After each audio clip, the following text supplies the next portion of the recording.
Bienvenue dans cette vidéo sur le fonctionnement de la pompe à insuline Omnipod DASH. Dans ce segment, nous allons explorer les composants du pod et du PDM, comment charger et déverrouiller le PDM, l'écran d'accueil et le menu de la pompe du PDM, ainsi que certaines choses à faire et à ne pas faire. 1. Components. La pompe à insuline Omnipod DASH se compose de deux éléments principaux, le pod et le gestionnaire personnel de diabète ou Personal Diabetes Manager, PDM, en anglais. Le pod est une pompe patch qui doit être remplacée tous les 3 jours, tandis que le PDM vous permet de contrôler le pod. Le PDM doit être conservé sur soi en permanence, étant donné qu'il sert non seulement à administrer des bolus, mais aussi à répondre aux alarmes du pod. Le PDM communique avec le pod via Bluetooth et doit se trouver dans un rayon de 1,5 m ou 5 pieds pour établir une connexion. Une fois programmé, le pod ne nécessite pas de communication continue avec le PDM pour l'administration d'insuline basale. À l'arrière des pods de l'Omnipod DASH se trouve un capuchon d'aiguille bleu ainsi qu'un port pour l'injection d'insuline à l'aide de la seringue et de l'aiguille fournie. L'Omnipod DASH PDM dispose de plusieurs touches et ports. Sur le côté droite, vous trouverez le bouton marche en dessous d'un bouton permettant de régler les paramètres de son ou de vibration. La face avant du PDM comporte un grand écran tactile en couleur.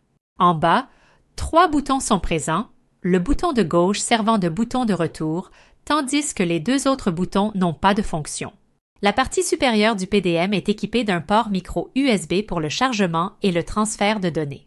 Le dos du boîtier du PDM abrite une batterie au lithium rechargeable, comme celle d'un smartphone. 2. Chargement du PDM. Il est recommandé de charger le PDM à l'aide du câble et du chargeur fourni avec l'appareil. L'idéal est de charger la batterie tous les jours pendant l'heure du sommeil, car ceci garantit une batterie complètement chargée pour environ 2 jours d'utilisation. Le chargement de la batterie à 80% ou plus prend au maximum 1 heure et demie. Lorsque le niveau de la batterie est faible, le PDM économise l'énergie en désactivant les vibrations et les sons. Si la batterie est complètement déchargée, le PDM s'éteint, mais le pod continue d'administrer l'insuline basale. Vous pouvez continuer à utiliser le PDM pendant qu'il se recharge. 3. Déverrouiller le PDM. Le PDM est verrouillé par un code NIP que vous devez saisir avant d'accéder à certaines fonctions ou de distribuer des bolus.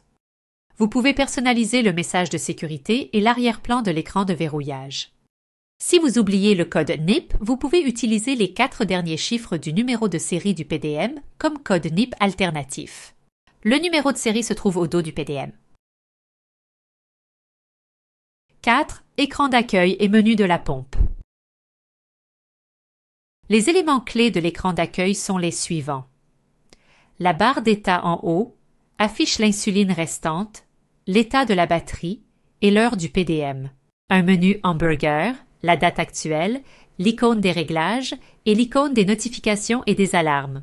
3 onglets au centre, le tableau de bord, le débit basal et données de base et les informations du pod.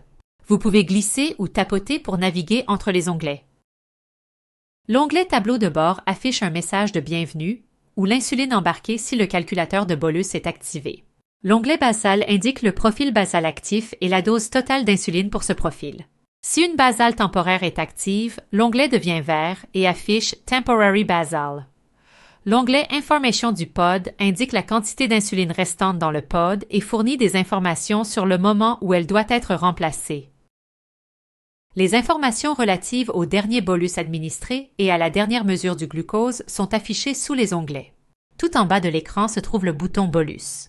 Lorsque vous cliquez sur le menu, vous pouvez définir une température basale, consulter les informations sur le pod, saisir une glycémie, suspendre votre insuline, accéder à vos programmes basaux, modifier vos paramètres PDM et bolus et trouver des informations sur la version et le numéro de série de votre PDM.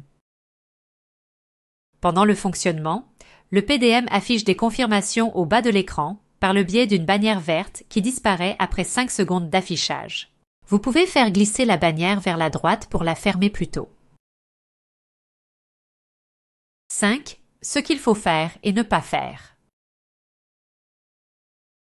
Voici quelques bonnes pratiques d'utilisation de la pompe à insuline Omnipod DASH. Conservez une copie de la carte du menu accessible dans les téléchargements pour vous y référer facilement. En tant que soignant, elle vous aidera à guider les utilisateurs à travers le menu de la pompe à distance.